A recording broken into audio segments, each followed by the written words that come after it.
इसलिए मैंने अपनी शक्ति को 2 भागों में विभाजित किया है। परंतु क्या है ना वासुदेव, मुझे संदेह है कि आपकी ये सेना मेरा आदेश नहीं मानेगी। अवश्य मानेगी।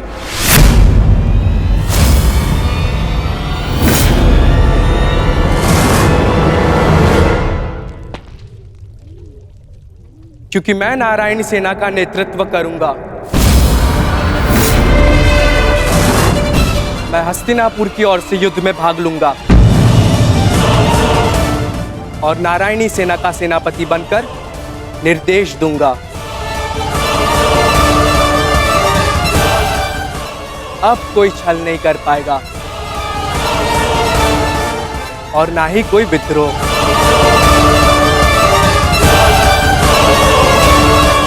अब तो आपके मन में कोई संदेह नहीं है ना स्वसुर श्री? अब कोई संदेह नहीं।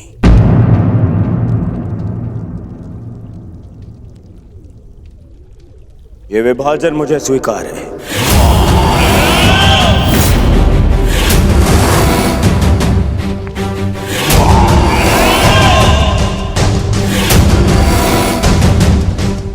हस्तिनापुर नारायणी सेना की प्रतीक्षा करेगा।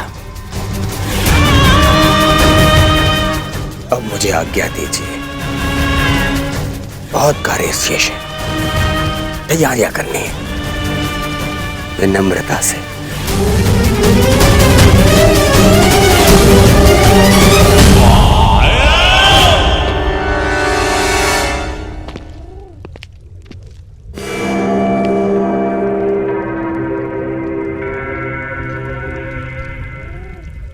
तुमने ऐसा क्यों किया पार्थ?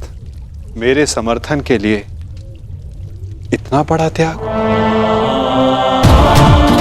मुझे ऐसा कुछ नहीं चाहिए माता जो मुझे आपसे दूर करे। ऐसी नारायणी सेना से क्या लाभ जिसमें नारायण ही ना हो? ये धर्म युद्ध है माता, और धर्म वहीं खड़ा होगा जहां आप होंगे। और धर्म की विजय कोई भी सेना नहीं रोक सकती। आप सदैव हमारे मार्गदर्शक रहे हैं। मुझे विश्वास है कि आप विजय का मार्ग अवश्य दिखाएंगे। मैं प्रतीक्षा करूंगा। मुझे ऐसा सुनकर अति प्रसन्नता हुई अर्जुन। लंबी यात्रा से आए, बहुत थक गए हो, जाकर विश्राम कर लो। कुछ प्रहर बाद चले जाओ। प्रणिपात।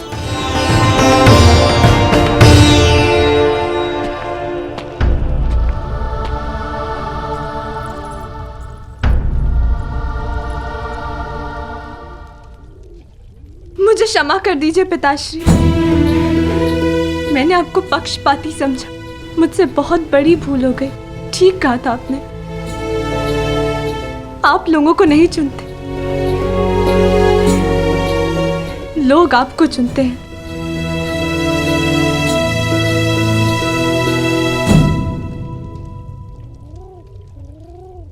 हमारा भविष्य हमारे चुनावों का ही परिणाम होता है पुत्री।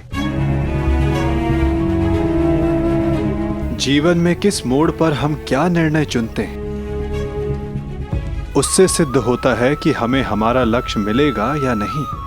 परंतु क्या होगा पिताश्री? मैं ऐसा क्या करूं जिससे मेरे पति और मेरे पिता सुरक्षित रहे? कर्म करो लक्ष्मण, फल की चिंता ना करो। तुम्हारे पिता और सांब को उनके कर्मों का फल मिलेगा और अर्जुन को अपने कर्मों का।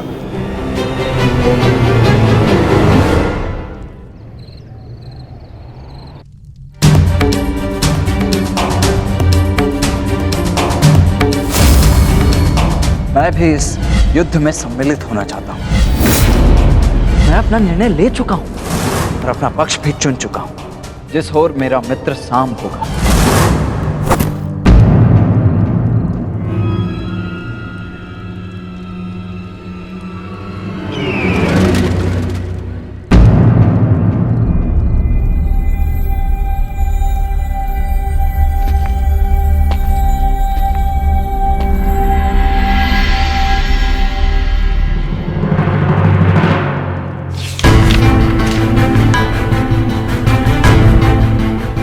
अंगराज, युवराज दुर्योधन द्वारका से हस्तिनापुर लौट रहे हैं और सूचना ये है कि नारायणी सेना दुर्योधन के पक्ष में आ गई है और कृष्ण अर्जुन के पक्ष में है। अंगराज, तुम शीघ्र हस्तिनापुर लौटो।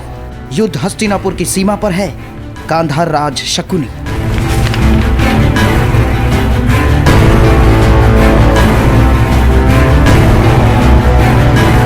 ये तुमने कैसी मूर्खता कर दी मित्र, कैसी मूर्खता कर दी तुमने।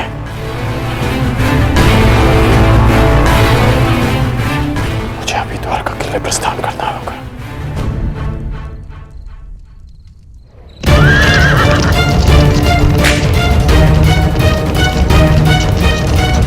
पिताश्री, ये अचानक कहां जा रहे हैं?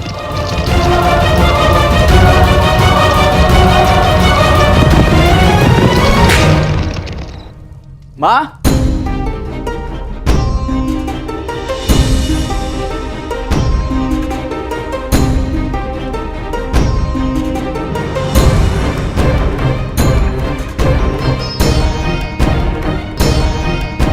एक बार पुनः अपने कर्तव्य के लिए अपने परिवार को छोड़कर जा रहे हैं पिताश्री।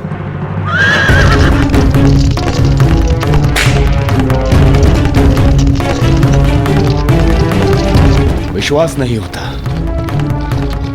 अर्जुन इतना बड़ा मूर्ख है। इतनी सरलता से मुझे नारायणी सेना दे दी। हाँ?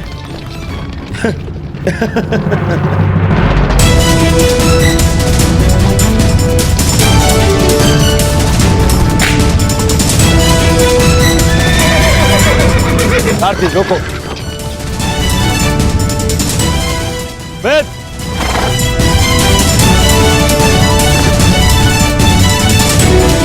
अच्छा हुआ तो मुझे यही मिल गए। मैं सोच ही रहा था कि सबसे पहले ये शुभ समाचार मैं तुम्हें ही दूं। जानते हो मैंने क्या किया है? यही मैं जानना चाहता हूँ कि यह तुमने क्यों किया है। प्रतीत होता है कि तुम्हें सूचना पहले ही मिल गई है, परंतु तुम दुखी क्यों? तुम्हें तो प्रसन्न होना चाहिए। मुझे नारायणी सेना मिली।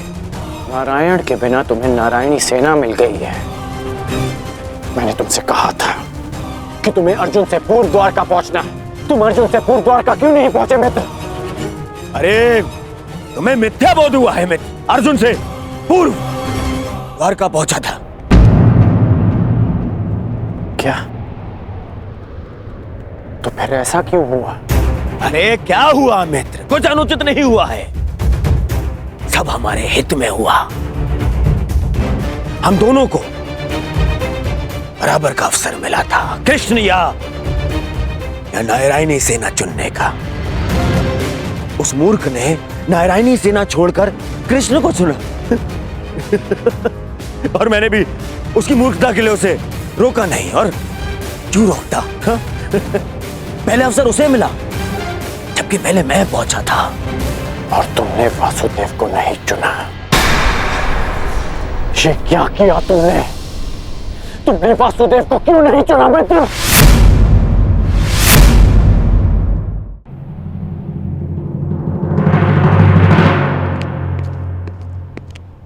उस पाखंडी कृष्णा को ये उपहार दे देना। कहना उसको कि उसके पास मेरी एक वस्तु है जो मुझे चाहिए। तुम्हें चिंता करने की कोई आवश्यकता नहीं है मित्र। अब हमारा सामना कोई नहीं कर सकता है। हमारे पास संसार की सबसे बड़ी और सबसे ताकतवर सेना है, नारायणी सेना, जो आज तक कभी पराजित नहीं हुई। और तुम्हें लगता है कि मैंने कृष्ण को ना चुनकर कुछ अनुचित किया है? वो कृष्ण जो इस युद्ध में शस्त्र भी नहीं उठाएगा। मित्र, तुम जानते हो कि नारायणी सेना आज तक अपराजित क्यों रही है? वो अपराजित रही है केवल वासुदेव के कारण। और आज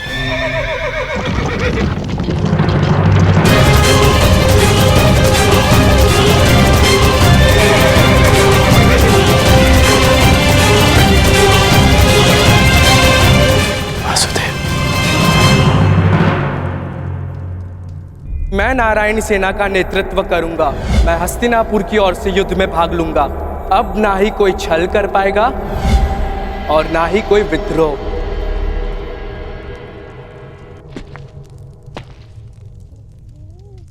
प्रणिपात माता। पार्थ, क्या हुआ पार्थ? कुछ भूल गए थे? हाँ माता, मैं आपको बताना भूल गया था कि द्वारका पहुंचने में मुझे विलंब हुआ था, क्योंकि मार्ग में मेरा एक विचित्र घटना से सामना हुआ। तुम्हारे कहने का तात्पर्य यह है कि तुम्हारा सामना किसी विचित्र मनुष्य से हुआ, है ना पार्थ?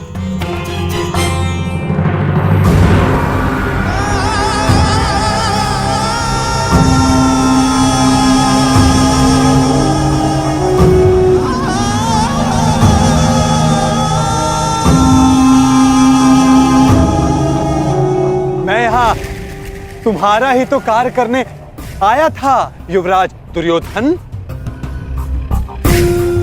मैं वासुदेव, पौंड्रक वासुदेव। पौंड्रक वासुदेव, यही नाम बताया ना उसने?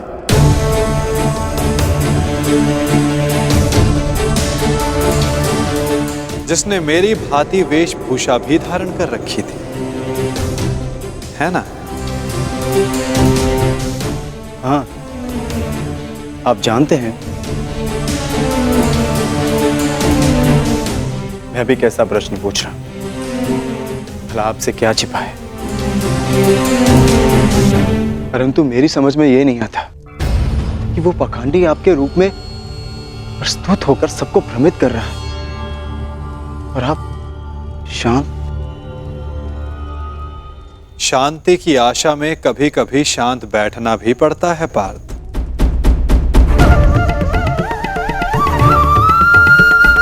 मुझे ज्ञात है कि पौंड्रक मेरे नाम का दुरुपयोग करके सबको भ्रमित कर रहा है, परंतु अवसर सबको मिलना चाहिए अपनी भूल सुधारने का। वही अवसर जो मैं सबको देता हूं, वही अवसर जो मैंने शिशुपाल को दिया था, वही अवसर जो मैंने कंस मामा को भी दिया था। और यदि मनुष्य अपनी भूल ना सुधारे तो उचित समय आने पर उसे अपने कर्मों के फल अवश्य मिलते हैं पार्थ।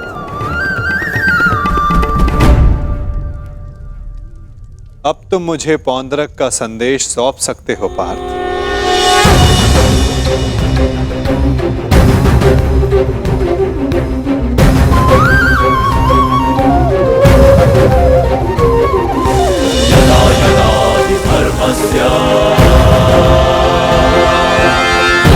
भवति भारत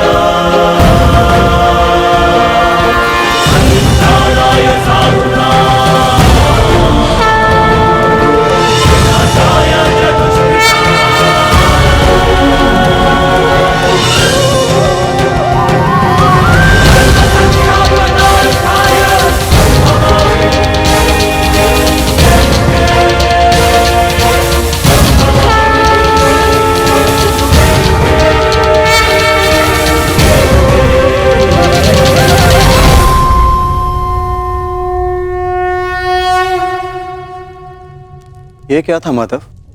पौंड्रक का संदेश पार्थ। संदेश? हाँ पार्थ, ये संदेश कि जो भी मेरे दर्शाए मार्ग पर चलेगा पौंड्रक उसका नाश कर देगा।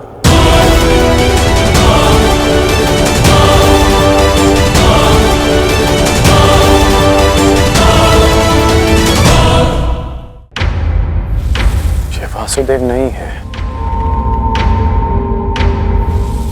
कौन है ये मित्र? हमारे मित्र का मित्र है ये पौंड्रक, पौंड्रक वासुदेव। इन्हीं की सहायता से मैं अर्जुन से पूर्व द्वारका पहुंचा और नारायणी सेना को अपने पक्ष में कर पाया। इसका श्रेय मामा श्री की तीव्र बुद्धि को जाता है मित्र। उन्हीं ने पौंड्रिक को संदेश भेजा कि वो अर्जुन के मार्ग में बाधा उत्पन्न करे। इन्होंने अर्जुन को रोका और उसी कारणवश मैं अर्जुन से पूर्व द्वारका पहुंच पाया। अर्जुन को मार्ग से भटकाने का पूरा प्रबंध कर दिया है मैंने। तो तुमने फिर से छल किया। छल? छल मैंने नहीं, उन्होंने किया। युधिष्ठिर के स्थान पर अर्जुन को भेजकर मैंने तो केवल उन्हें उत्तर दिया है। मित्र, उन्होंने जो किया उसे छोड़ो, परंतु तुम्हें अवसर मिलने पर भी तुमने वासुदेव के स्थान पर नारायणी सेना को चुना। इसे मूर्खता कहते हैं। मूर्खतापूर्ण बातें तो तुम कर रहे हो अंगराज। वासुदेव तो दुर्योधन के ही पक्ष में है। मैं हूं वास्तविक वासुदेव। पौंड्रक वासुदेव दुर्योधन के ही पक्ष में है। मुझे तुम पर दया आती है अंगराज, दया आती है तुम पर कि मुझे समक्ष पाकर भी तुम उस छलिए कृष्ण की माया में उलझे हुए हो। समझ ही नहीं आता कि ऐसी क्या माया डाली उस छलिए कृष्ण ने कि तुम सत्य देखने को प्रस्तुत ही नहीं हो। पौंड्रक, पौंड्रक वासुदेव है मेरा नाम। पूरा नाम तो लेना सीखो अंगराज। खेद है मुझे, खेद है कि तुम एक मनुष्य की पहचान करने में असमर्थ हो। तुम अपने युद्ध के लिए अपनी सेना में एक पाखंडी को चुनना चाहते हो। उस पाखंडी कृष्ण को चुनना चाहते हो तुम। अरे ऐसा क्या है उस छलिए पाखंडी कृष्ण में जो तुम सब सारे लोग उसकी ओर खींचे जा रहे हो? क्या समस्त संसार में केवल एक ही मायावी रह गया है? हाँ?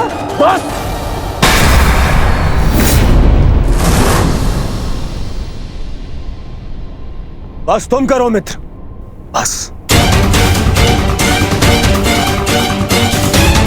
मुझे कृष्ण की वो विशाल सेना चाहिए थी जो मुझे मिल गई। वैसे भी वो निहत्था निशस्त्र कृष्ण मेरे किस काम का है? हाँ, सत्य कहा दुर्योधन, सत्य कहा। वो छलिया कृष्ण किसी काम का नहीं। देखना, तुम ही जीतोगे ये युद्ध, क्योंकि तुम्हारे पास केवल नारायणी सेना नहीं, स्वयं वास्तविक नारायण, वास्तविक वासुदेव, पौंड्रक वासुदेव। वो कृष्ण तो मेरा रूप रखकर सबको भ्रमित करता रहता है। बैरूपिया मात्र है वो तो। उस कृष्ण का तो इस संसार से मैं... अब एक और शब्द वासुदेव के विरुद्ध मत कहना।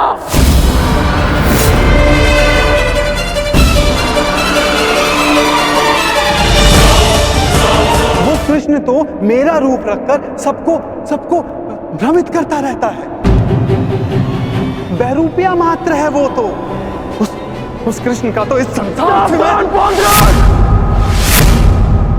अब एक और शब्द वासुदेव के विरुद्ध मत कहना, अन्यथा क्या अंगराज? हाँ? मार डालोगे मुझे? मार डालोगे?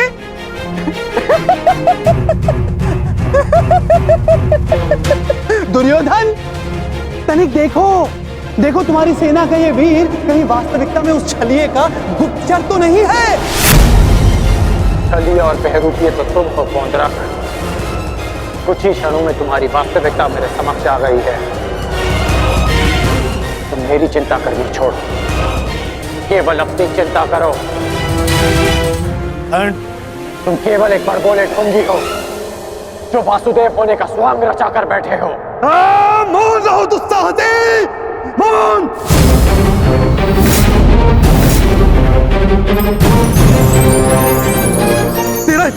बात कि तू मुझे पौंद्र वासुदेव को ढोंगी कहता है, मूर्ख।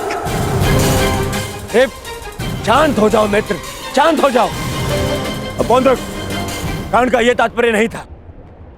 मेरा यही तात्पर्य था। ये ढोंगी है।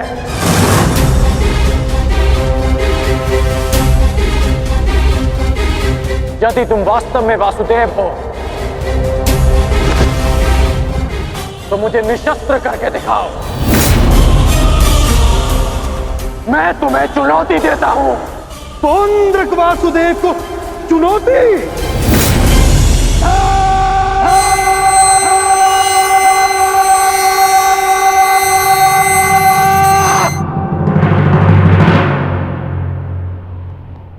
ऐसे खड़े खड़े देख क्या रहा है तू, मूर्ख? हाँ, मेरे साथ युद्ध कर।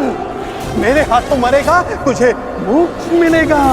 हाँ, जिस प्रकार आज मैं तेरा अंत करने वाला हूं, उसी प्रकार मैं उस कृष्ण का भी अंत करूंगा, उस रणछोड़ का। जो रासलीला के नाम पर स्त्रियों को भ्रमित करता है, जो बाल क्रीड़ा के नाम पर स्त्रियों के वस्त्र चुराता है, जो स्वयंवर से स्त्रियों का हरण करता है, उस कृष्ण का पक्ष ले रहा है तू। उसके लिए तू मुझसे युद्ध कर रहा है। उस कृष्ण का भी मैं वध करूंगा, पहले तेरा, उसके बाद उसका। अब तुम्हें सीमा पार करती है।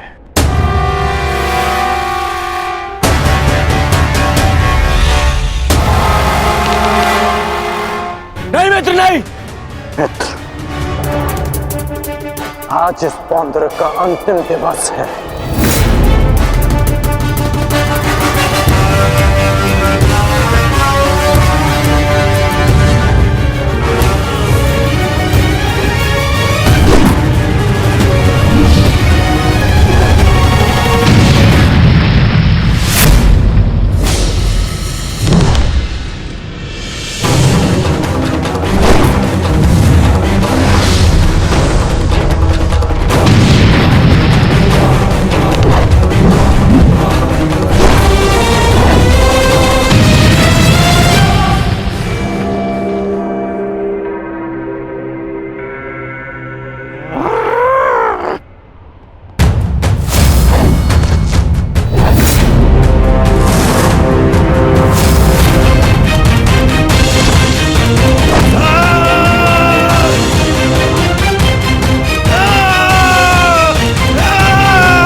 अगला प्रहार तुम्हारे सीने को चीर देगा पौंद्रक।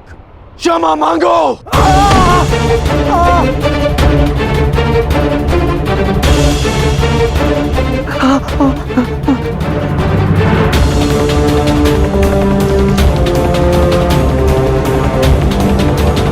अब बोलो, क्या कह रहे थे तुम? कौन हो तुम? मैं ही हूं वास्तविक वासुदेव, पौंद्रक वासुदेव मैं ही हूं। पाखंडी! नहीं कर मित्र, नहीं नहीं मित्र। रुक जाओ अंगराज।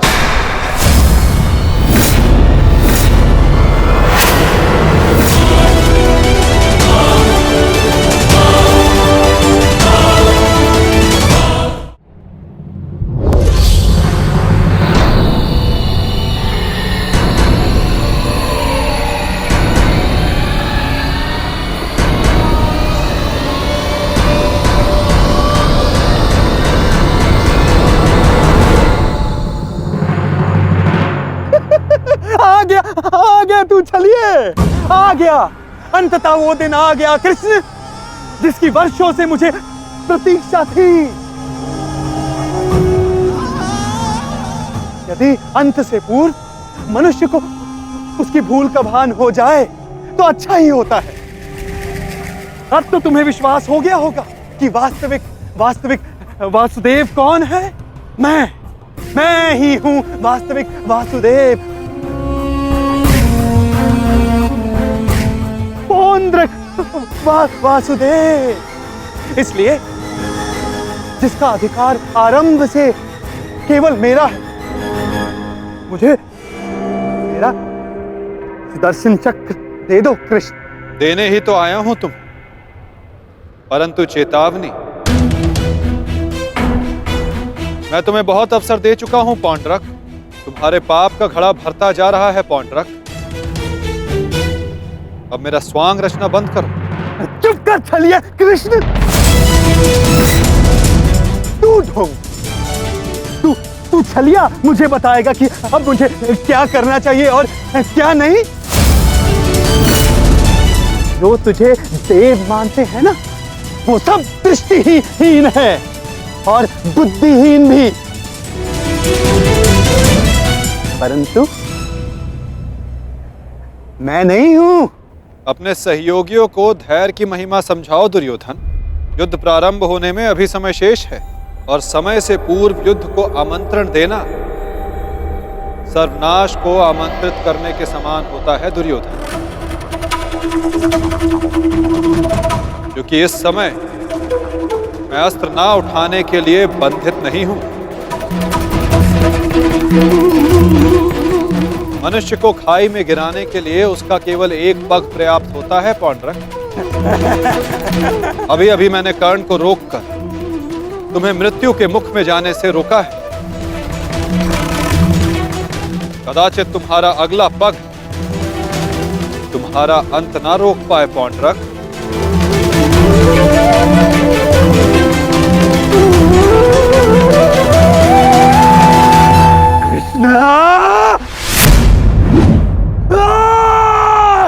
बंद कर ये भाषण छलिए।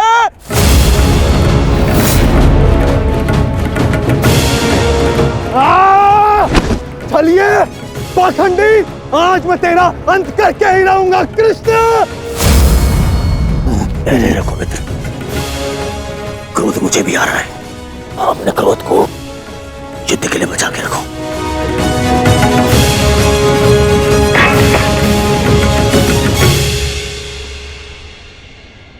ठीक कहा वासुदेव, युद्ध होगा, परंतु उचित समय पर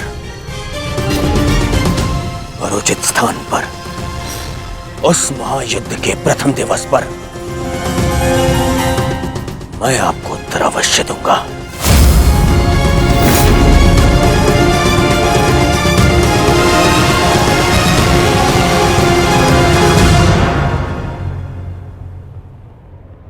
तुम चोटिल हो मित्र, आओ तुम्हें तुम्हारे शिविर पर छोड़ दूं।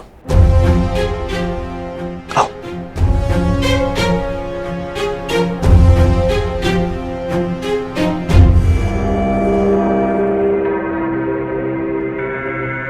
मित्रकर्ण, तुमसे हस्तिनापुर पे भेंट होगी।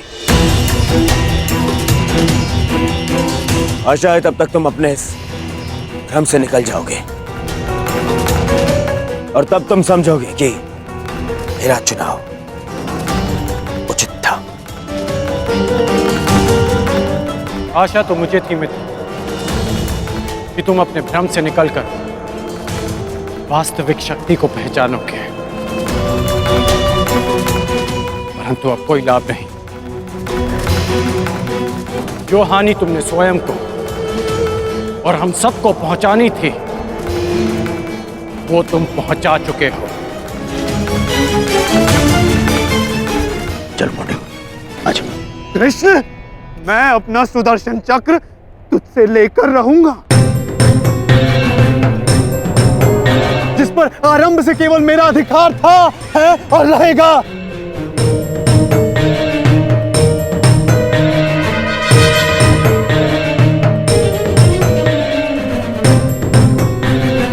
चलो सारथी।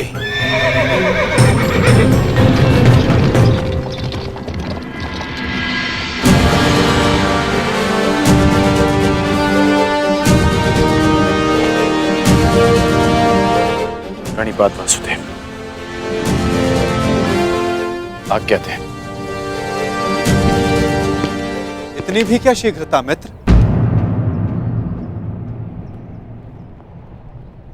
सारथी रह चुका हूं तुम्हारा। आज भी अपने रथी का मन पढ़ सकता है ये नटवर। समझता हूं कि तुम व्यथित हो। क्या अपने मन की बात अपने सारथी से नहीं कहोगे तुम?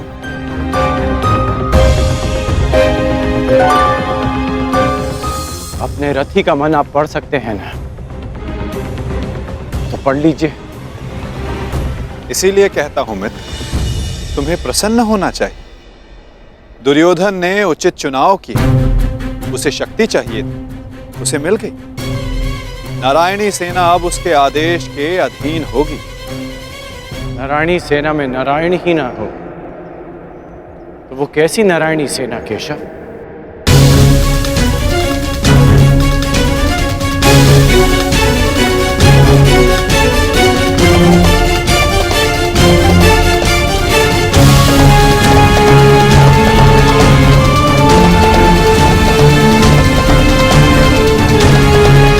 जो दुर्योधन ना पहचान सका वो आप जानते हैं, और उसे मैं भी देख सकता हूं। जिस क्षण उसने आपको त्याग कर सेना को चुना, उसी क्षण उसने विजयश्री थाल में सजाकर पांडवों को भेंट कर दी।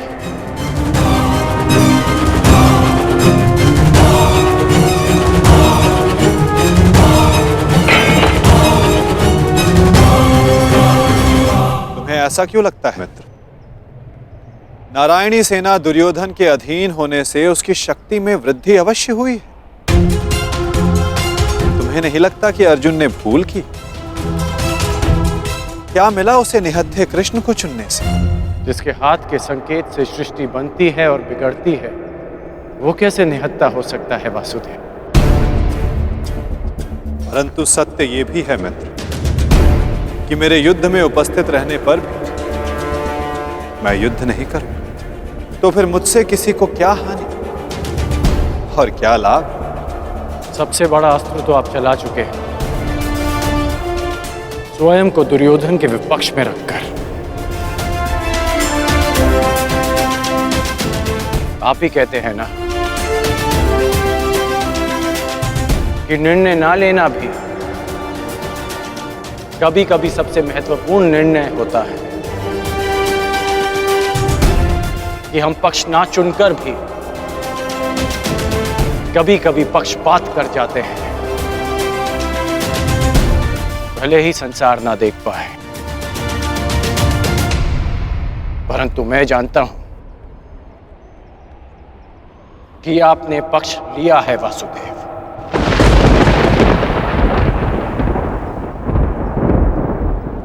नहीं मित्र, मैं किसी का पक्ष नहीं लेता, ना किसी को चुनता हूं। लोग मुझे चुनते हैं या छोड़ते हैं। मानता हूं कि आपने किसी को नहीं चुना, परंतु आपने दुर्योधन को बाध्य किया कि वो आपको ना चुने।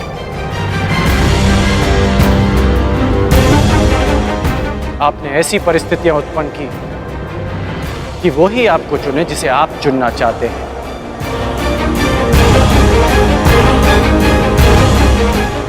क्या ये एक प्रकार का पक्षपात नहीं वासुदेव? तुम्हारी यही प्रवृत्ति मुझे भाती है मित्र, और तुम्हें सबसे भिन्न बनाती है। तुम बुद्धिमान हो और स्पष्टवादी भी।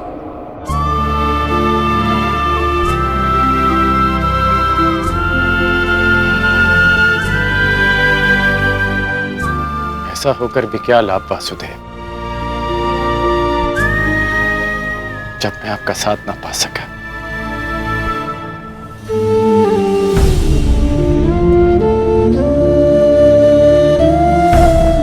कितने वर्ष हो गए हमारी भेंट को? जब से हम मिले हैं हमारे पक्ष सदा भिन्न थे, परंतु हमारी सोच एक थी वासुदेव। फिर आपने ऐसा क्यों किया? मैंने ऐसा क्या किया मित्र?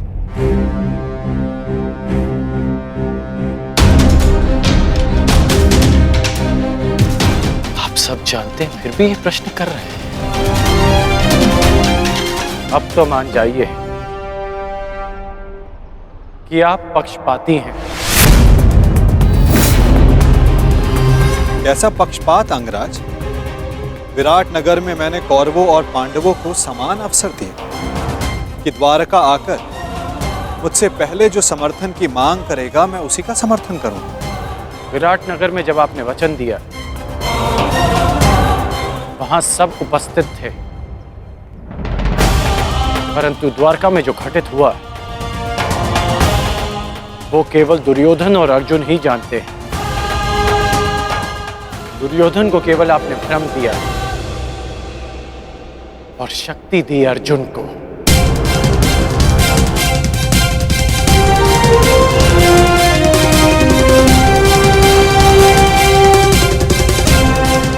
द्वारका में जो घटित हुआ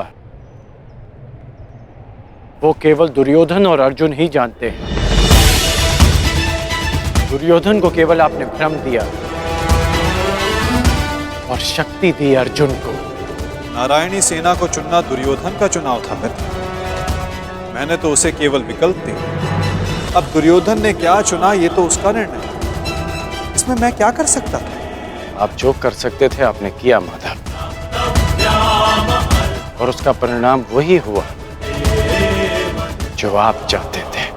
यदि आप पक्षपाती नहीं होते तो अर्जुन को देखते ही आप उससे पूछते हैं कि वो युधिष्ठिर के स्थान पर वहां क्या कर रहा है, परंतु आपने ऐसा नहीं किया। यदि तुम दुर्योधन के चुनाव पर निराश हो तो खेल मैंने नहीं, उसके दम, उसके लालच, उसके अहंकार ने खेला है मित्र। आप भी भली भांति जानते हैं कि दुर्योधन युधिष्ठिर से कहीं अधिक सक्षम शासक है। इस समय भारत को शासक की नहीं, धर्म की आवश्यकता है, धर्मराज की आवश्यकता है मित्र। फिर भी मैंने तुम्हारे तथाकथित सक्षम शासक को विकल्प दिए मित्र, जो विकल्प चुनने में ही चूक गया। वो कैसा सक्षम शासक मित्र? और मेरे विकल्प का क्या? आपने मुझे विकल्प क्यों नहीं दिया? कौरवों और पांडवों के मध्य आपने मुझे क्यों छोड़ दिया? क्या आपकी दृष्टि में मेरा कोई महत्व नहीं केशव? मैंने तो सदैव तुम्हें विकल्प दिए मित्र। अब तुमने ही मुझे नहीं चुना तो उसके लिए तुम स्वयं उत्तरदायी। मैंने तो वर्षों पहले तुम्हारा सारथी बनना स्वीकार किया था मित्र, परंतु तुमने ही अलग मार्ग चुना। मैं तुम्हें सदा धर्म के लिए लड़ते देखना चाहता था, परंतु तुमने सदैव दुर्योधन के छल का साथ दिया। परंतु अब भी कुछ नहीं बिगड़ा। तुम्हारे लिए अब भी अवसर शेष है मित्र। तुम मनुष्य श्रेष्ठ हो, परंतु अनुचित स्थान पर। उचित स्थान का चुनाव करो मित्र। ये विकल्प नहीं है माधव, और यदि आप इसी को विकल्प कहते हैं तो आप ऐसा विकल्प मुझे अनेक बार दे चुके हैं, और मैंने सदा आपसे कहा कि ऐसा संभव नहीं है। मुझे इस बात का खेद रहेगा कि आप मेरे साथ नहीं होंगे, परंतु ये खेद मैं अपने मित्र को नहीं होने दूंगा, जिस मित्र ने मुझ पर विश्वास किया। आप अपना धर्म निभाइए और मैं अपना ऋण चुकाऊंगा वासुदेव।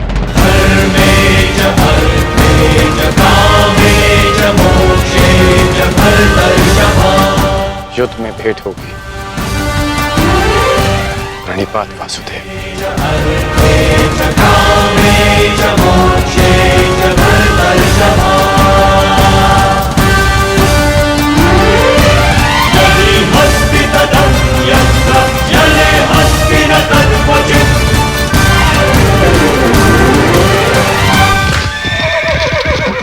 नहीं मित्र, युद्ध से पूर्व हमारी भेंट होगी, और मैं तुम्हें एक और अवसर दूंगा।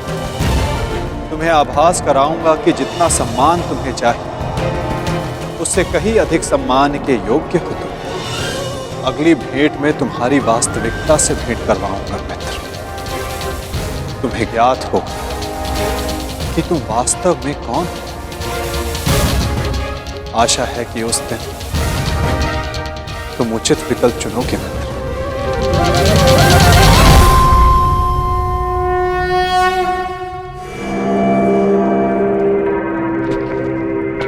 अमश्री,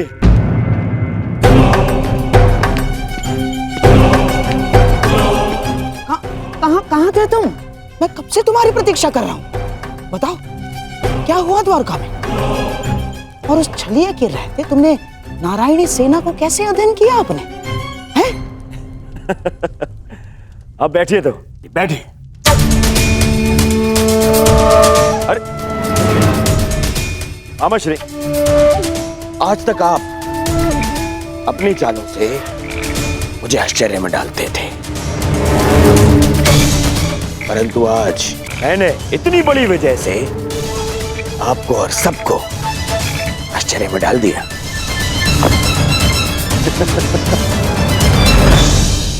सब इतने प्रसन्न है मेरे इस निर्णय से, सवाए मेरे मित्र कर्ण के। समझ में नहीं आता उसे अभी भी ऐसा क्यों लगता है कि मुझे सेना को छोड़ के उसने हत्या कृष्ण को चुनना चाहिए था।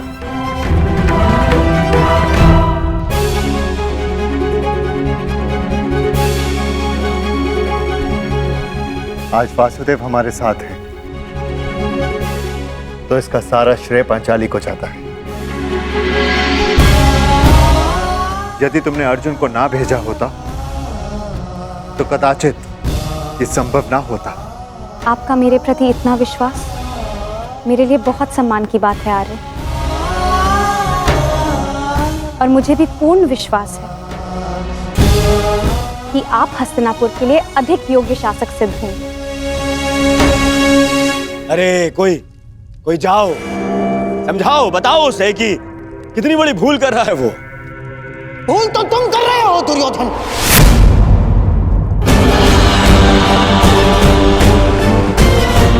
आज पहली बार मैं कर्ण से सहमत हूं। तुम्हें नारायणी सेना के स्थान पर कृष्ण को ही चुनना था, ये क्या कर लिया तुमने? अरे मैंने क्या किया मामाश्री? उस कृष्ण ने वहां वचन दिया कि वो युद्ध में अस्त्र नहीं उठाएगा, तो फिर मैं नारायणी सेना को छोड़कर उसने हत्या कृष्ण को चुनकर क्या कर लेता? अब हमारे विरुद्ध पूरी नारायणी सेना होगी जो हर प्रकार की व्यू रचना में निपुण है। हमें अपने सैनिकों को श्रेष्ठ प्रशिक्षण देना होगा। तब तक माधव हमारे साथ है नकुल। हमें किसी बात की चिंता करने की कोई आवश्यकता नहीं। यदि आज वो हमारे पक्ष में होता तो पांडवों के लिए नहीं, आज वो हमारे लिए रणनीति बनाता, हमारे लिए। उसका वास्तविक अस्त्र तो उसकी नीति ही है। वो कृष्ण कोई साधारण मनुष्य नहीं है ना। अरे महामायावी है वो, महामायावी। वो समय को अपने मुताबिक चलाना जानता है, और इतना ही नहीं, वो अपने पक्ष के अनुसार परिस्थितियां भी बदल देता है। समझ गए? इसीलिए हम आरंभ से चाहते थे कि पांडवों से कैसे अलग कर दिया जाए उस छलिए को, परंतु तुमने इतना बड़ा अवसर गवा दिया। क्या किया ये है? क्या कर दिया ये तुमने? अरे समझ में नहीं आता है मुझे, क्यों सब उस कृष्ण से इतना भयभीत हैं? क्यों? कुछ नहीं बिगाड़ पाएगा वो। अब तो उसकी सेना भी मेरे अधीन है। कुछ नहीं बिगाड़ पाएगा वो। देखो दुर्योधन, अब इस बात पर वाद विवाद करके समय व्यर्थ करने से कोई लाभ नहीं। जो हानि होनी थी वो तो हो चुकी। अब इस हानि की भरपाई करने का समय आ गया है। उचित कहा आर्य। अब चाहे जो हो जाए, कौरवों की पराजय निश्चित है, क्योंकि ये धर्म युद्ध है। विजय धर्म की ही होगी, और वासुदेव के हमारे पक्ष में आने के साथ साथ न्याय और धर्म भी हमारे पक्ष में है। विजय हमारी होगी।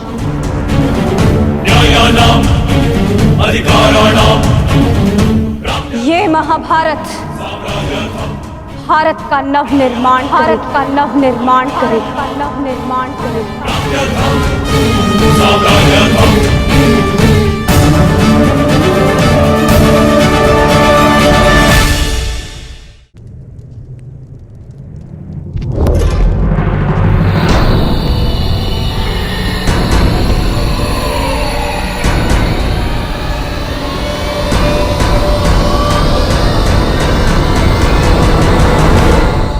अच्छा हुआ कर्ण, तुम आ गए।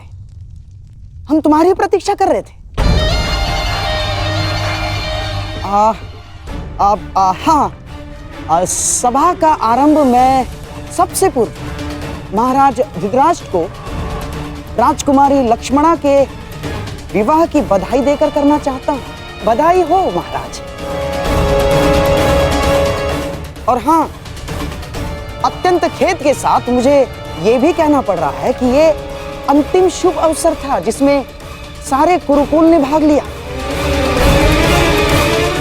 हाँ, क्या पता इस युद्ध के पश्चात कौन जीवित रहेगा और कौन नहीं।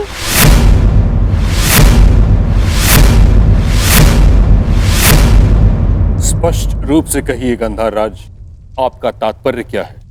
अब से पूर्व तो आपने इस प्रकार के विचार कभी प्रकट नहीं किए, और अब जब दुर्योधन ने कृष्ण को ना चुनकर नारायणी सेना को चुना है, तो अब इस प्रकार के विचार क्यों? आपका प्रश्न उचित है महामहिम, परंतु यदि मैं अपनी भूल स्वीकार भी करता हूं, तो क्या वो भूल मैं सुधार सकता हूं? कर्ण, तुम्हारा इस विषय में क्या कहना है? मेरा मानना है कि हमें वार्तालाप में समय व्यर्थ नहीं करना चाहिए। हमें अपनी सेना को प्रशिक्षण देकर उन्हें और शक्तिशाली बनाना होगा। अपनी सेना में अधिक से अधिक महान योद्धाओं को एकत्रित करना होगा। मेरा एक और मानना है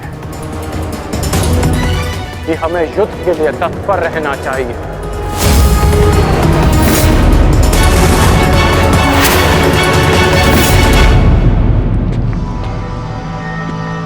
क्या तुम्हें भी यहाँ उपस्थित होने के लिए कहा गया? हाँ भ्राताश्री, मुझे प्रहरी ने निद्रा से उठाकर संदेश दिया कि हमें शीघ्र ही यहाँ उपस्थित होना है। परंतु क्यों और किसके आदेश पे? ये आदेश मैंने दिया है।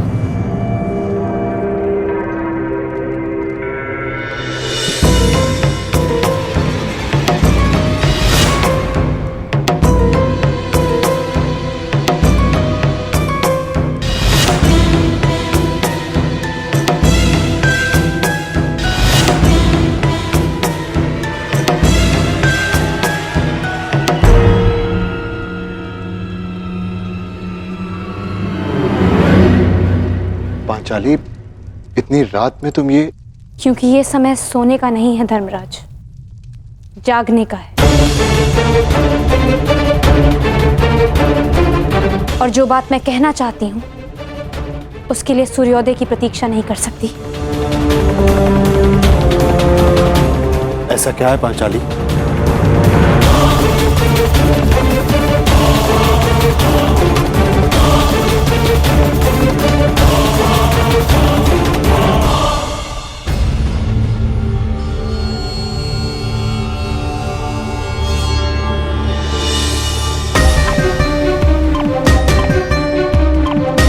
पांचाली, ये तिथि कैसी?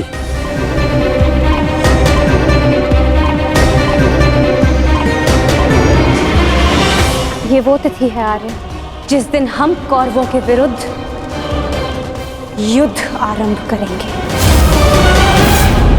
यदि ये युद्ध हुआ तो कितने योद्धा और कितने सैनिक मारे जाएंगे?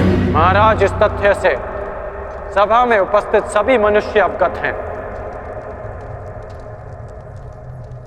हाँ, ये भी तो हो सकता है कि हम में से किसी को युद्ध में जाने की आवश्यकता ना पड़े।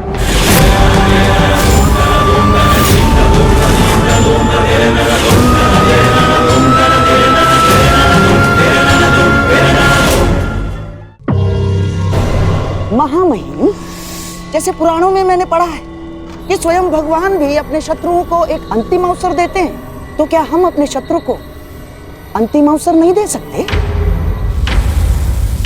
दे सकते हैं ना महामहिम? गांधार राज, युद्ध होना निश्चित है और होकर ही रहेगा। और इसकी उल्टी गिनती प्रारंभ हो चुकी है।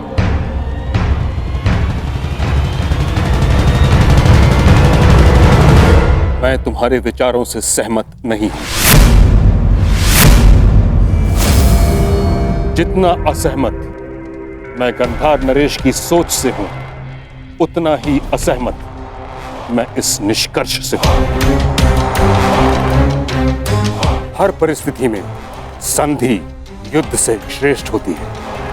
हमें पांडवों से संधि वार्ता कर लेनी चाहिए।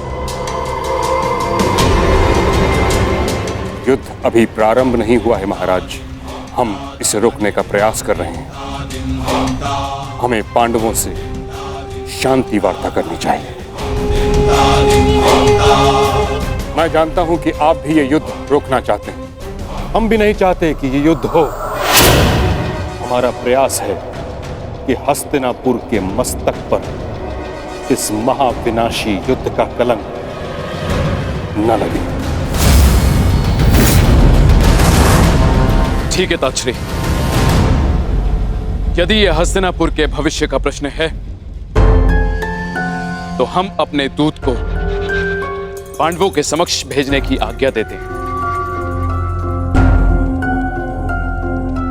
हमें उन तक संदेश देना है कि हस्तिनापुर भी इस युद्ध के विरुद्ध है। और युद्ध के अंतिम दिन मैं अपने अपमान का प्रतिशोध लूंगी।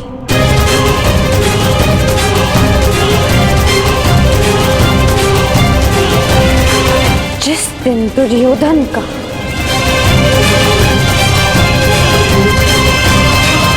अंत होगा।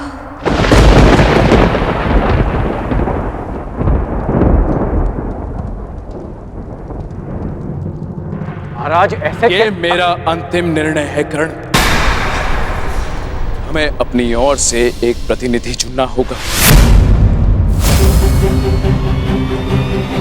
क्या आपके मस्तिष्क में कोई नाम है महाराज? संजय,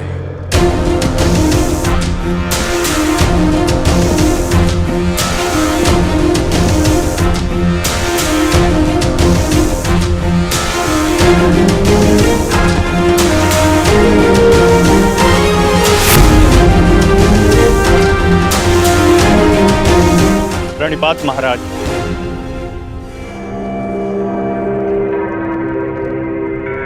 मुझे भी संजय के साथ जाने की आज्ञा दीजिए महाराज।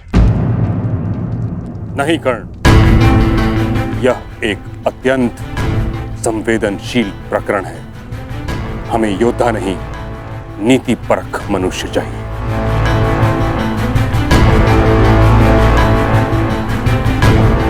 विदुर, तुम संजय के साथ जाओगे।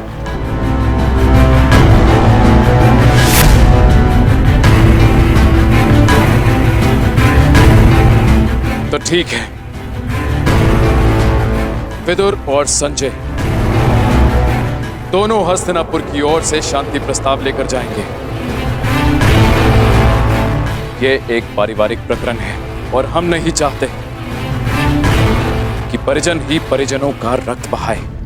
उचित है पांचाली, उचित है। अब ये युद्ध तुम्हारे बताए हुए दिन ही आरंभ होगा।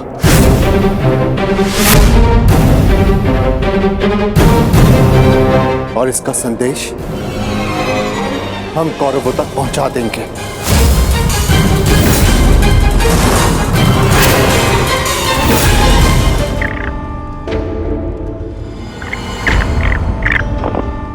अपने खेल पर ध्यान रखो दुर्योधन, नहीं तो तुम मुझे परास्त नहीं कर पाओगे।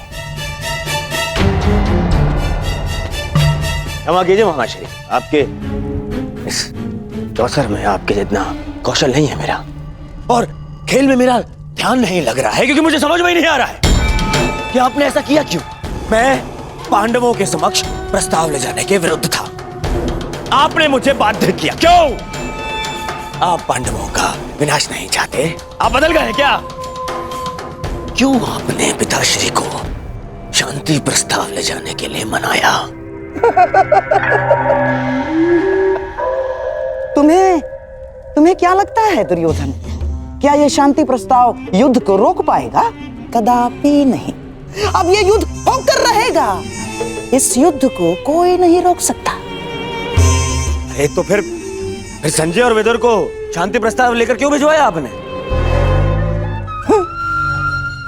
अरे क्यों ना बताइए ना। बताता, समझो दुर्योधन, जिस प्रकार हम दूत भेजेंगे उसी प्रकार वहां से भी उन्हें दूत भेजना होगा ना। तुम्हें क्या लगता है कौन आएगा दूत बन के पांडवों की तरफ से? कौन आएगा? वही जो दर्शाता तो यही कि उसका किसी भी निजी प्रकरण से कोई संबंध नहीं, परंतु जो हर प्रकरण में बीच में घुस आता है, जो मेरे हर छल को अपनी बुद्धि के बल से असफल कर देता है, वो जिसकी मनोहर बातों का व्यू गुरु द्रोणाचार्य के चक्रव्यूह से भी अधिक शक्तिशाली है, वो जो हस्तिनापुर के सिंहासन पर तुम्हें नहीं उन पांडवों को बिठाना चाहता है। वही छलिया, वही वासुदेव कृष्ण। ये तो उसमें हंसने वाली क्या बात है? उसका क्या? बताता हूं।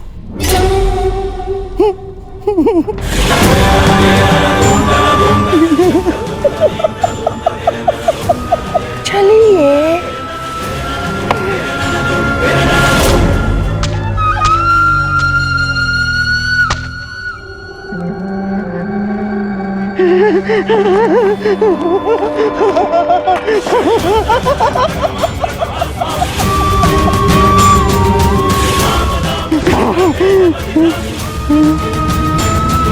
कृष्ण यहाँ आएगा तो अवश्य, परंतु जा नहीं पाएगा।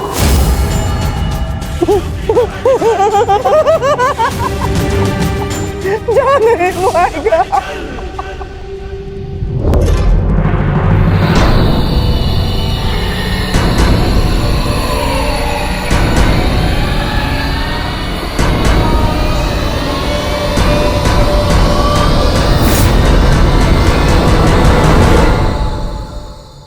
आपका क्या मत है वासुदेव?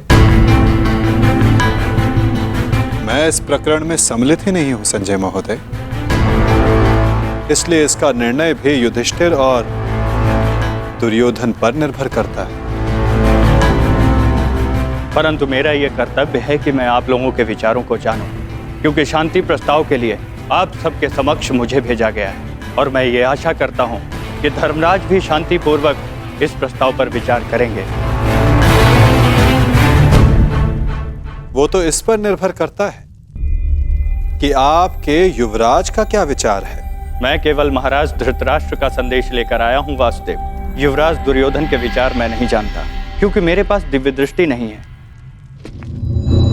किसे ज्ञात संजय महोदय, किसी दिन आपको दिव्य दृष्टि मिल जाए और आप वो देख पाए जो सबके लिए संभव ना हो।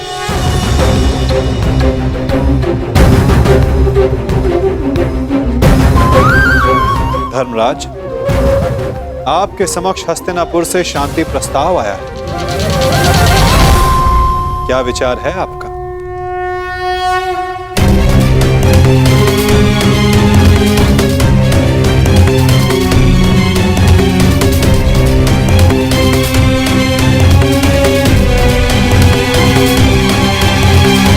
यदि हस्तिनापुर शांति चाहता है तो हमें भी युद्ध करने की कोई ललक नहीं।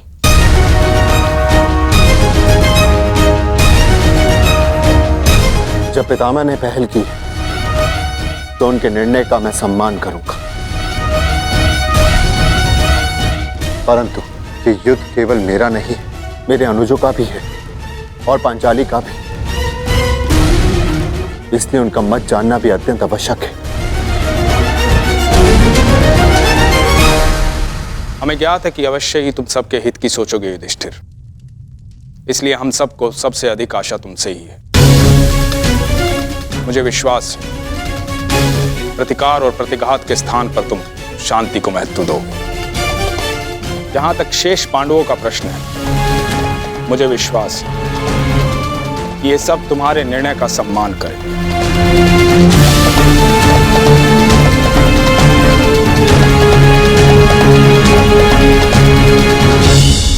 विचार विमर्श करके उत्तर दे धर्मराज, क्या निर्णय होगा आपका?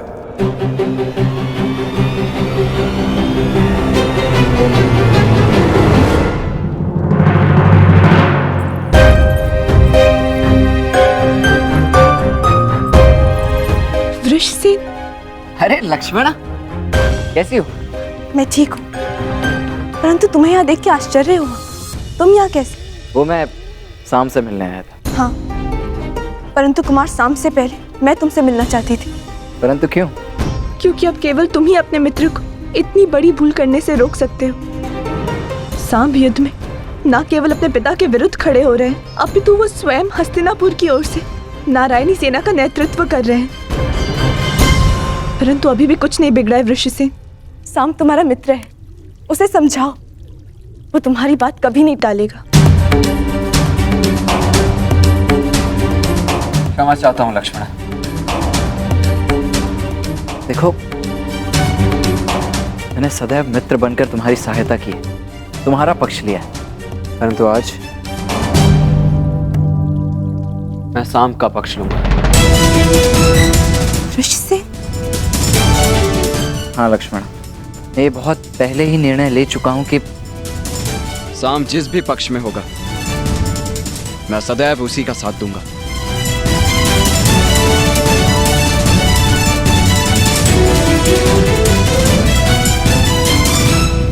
परंतु तुम्हें चिंता करने की आवश्यकता नहीं है लक्ष्मण। मेरे जीते जी शाम को कुछ नहीं होगा, विश्वास करो मेरा। पक्ष जो भी हो, हानि तो मेरे परिवार को पहुंच रही है ना वृषसेन। तुम ही बताओ मुझे, प्रभु से मैं किस पक्ष के लिए प्रार्थना करूं? दोनों ही पक्षों में मेरा ही परिवार लड़ रहा है।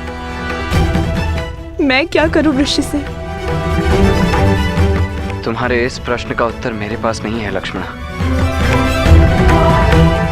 मैं तो ये भी नहीं कह सकता कि मैं तुम्हारी इस असमंजस से भरी परिस्थिति को समझ सकता हूँ। तुम इस युद्ध में भाग क्यों ले रहे हो वृषसेन? तुम्हारा तो पांडवों से कोई संबंध नहीं है,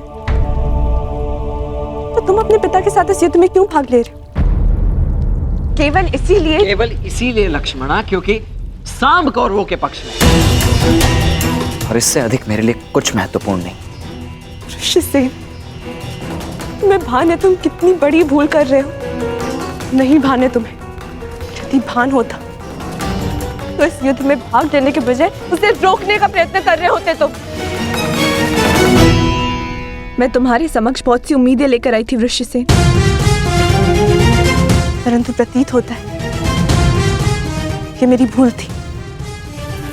अपना ख्याल रखना ऋषिसेन।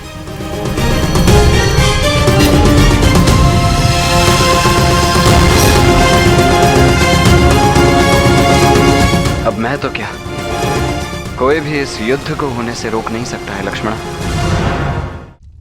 तुम्हारा अपमान मुझे स्मरण है पांचाली, परंतु इस महायुद्ध में केवल महाविनाश होगा। दोषियों को दंड अवश्य मिलेगा, परंतु सहस्त्रों लाखों निर्दोषों के प्राण भी जाएंगे। न जाने कितने परिवार बिखर जाएंगे पांचाली, कितने परिवार। और न्याय का क्या धर्मराज? ये युद्ध न्याय का है, और आपकी ली हुई प्रतिज्ञा का क्या? अरे भीम, मैं कुछ नहीं भूला हूं पांचाली, ना ही तुम्हारे अपमान को, ना ही मेरी प्रतिज्ञा को। और जहां तक बात है इस शांति प्रस्ताव की, तो मैं इससे बिल्कुल सहमत नहीं। परंतु पांचाली, हम सब तुम्हारा मत जानना चाहते हैं, क्योंकि यह प्रस्ताव स्वयं पितामह और महाराज के द्वारा भेजा गया है, और इसे ऐसे ही ठुकराया भी नहीं जा सकता। आप भूल रहे हैं वृकोदर, उस सभा में श्रद्धेय पितामह और महाराज धृतराष्ट्र भी उपस्थित थे, और वो भी मेरा अपमान होने से नहीं रोक पाए थे। मुझे लगा था कि वनवास पूर्ण होने के पश्चात हम सबके जीवन का एक ही उद्देश्य है, कौरवों का विनाश।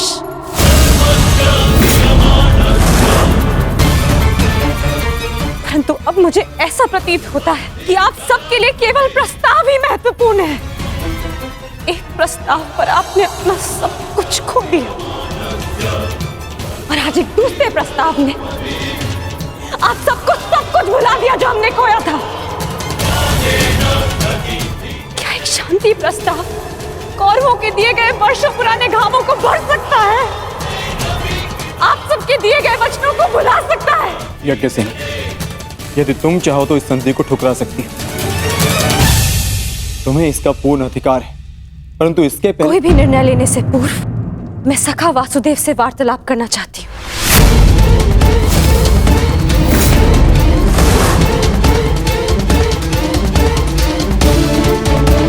क्या हुआ? सखा कहाँ है? वो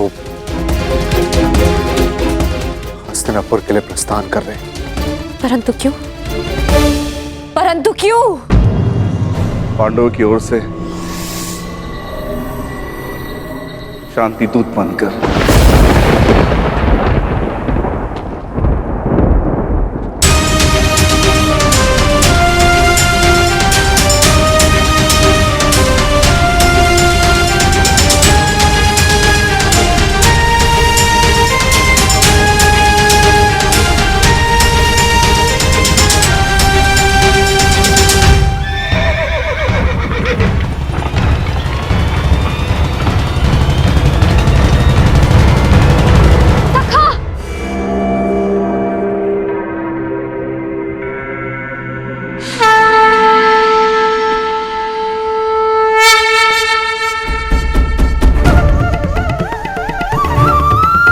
क्रोधित हो अपने सखा से?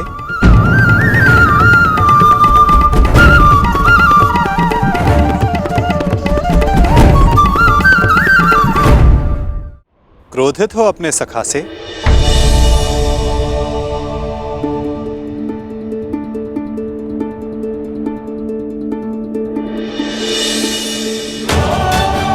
लगा प्रस्थान कर गए। भला अपनी सखी से मिले बिना मैं प्रस्थान करने की सोच भी कैसे सकता हूं? जानता हूं तुम्हारे मन में बहुत प्रश्न तुम्हें व्याकुल कर रहे हैं। जो कुछ भी तुम्हारे हृदय में है कह सकती हो। मैं वचन देता हूं तुम्हारे हर प्रश्न का उत्तर देगा ये सखा। ठीक है, तो बताइए कहां जा रहे थे आप? हस्तिनापुर, पांडवों के शांति दूत बनकर? अपनी सखी का अपमान भूल गए आप सखा? अपमान करने वालों के समक्ष संधि का प्रस्ताव लेकर जा रहे हैं आप? मुझे आपसे ये आशा नहीं थी सखा। आप उन दोषियों से गले मिलने को तत्पर हो गए जिन्होंने मेरे... क्या यही आपका न्याय है सखा कि आप मेरा मत जाने बिना ही जा रहे थे?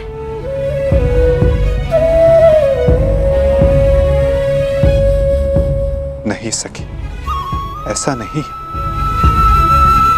मैं भली भांति जानता हूं कि तुम्हारा मत क्या है और मैं तुम्हें वचन देता हूं कि तुम्हारा मत और मंतव्य दोनों ही पूर्ण होगा सखी। और इसीलिए मैं हस्तिनापुर जा रहा हूं। जो कह रहे हैं मुझे समझ नहीं आ रहा है सखा। मैं शांति दूत बनकर इसलिए जा रहा हूं सखी क्योंकि पहले संदेश हस्तिनापुर से आया है,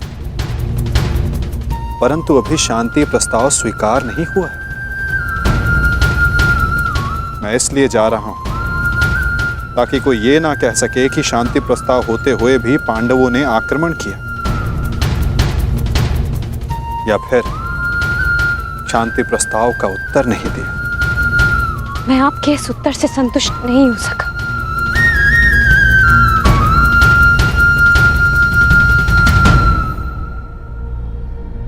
सखी, मैंने तुम्हें यह कहा था कि मैं तुम्हारे प्रश्नों का उत्तर दूंगा, परंतु संतुष्ट होना या ना होना ये तुम पर निर्भर करता है सखी। अब मुझे हस्तिनापुर जाने की आज्ञा दो।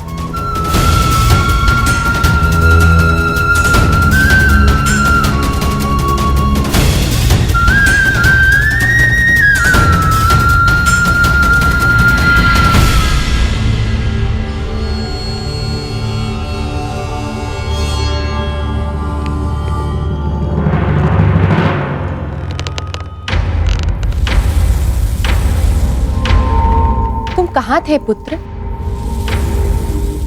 द्वारका। परंतु क्यों? मैं पहले ही बता चुका हूं कि मैं इस युद्ध में भाग ले रहा हूं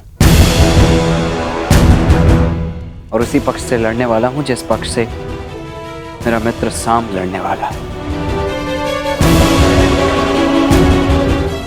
साम युवराज दुर्योधन के पक्ष में है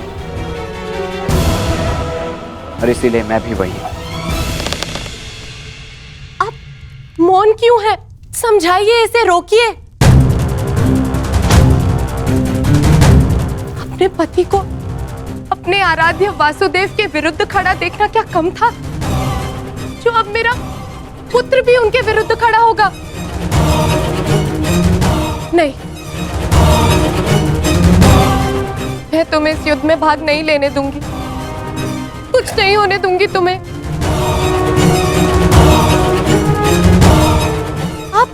इसे रोकिए, समझाइए। श्री कृष्ण के विरुद्ध युद्ध में खड़े होने का अर्थ है केवल सर्वनाश, और ये अपने पिता की आज्ञा के विरुद्ध जाकर इस युद्ध में भाग नहीं ले सकता है।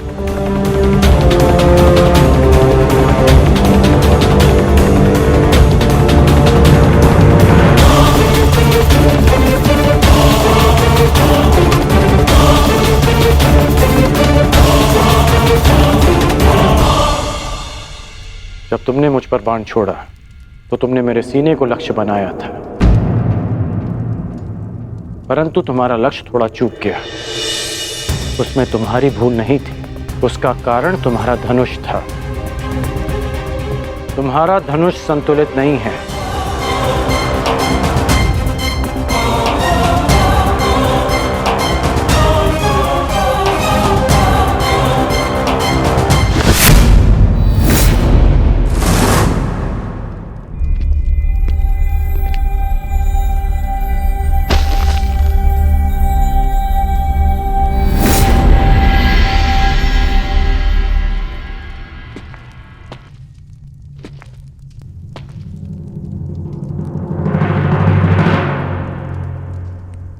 ये बिल्कुल संतुलित धनुष है, इसे मैंने अपने हाथों से बनाया है, जो तुम्हें इसी का प्रयोग करना है।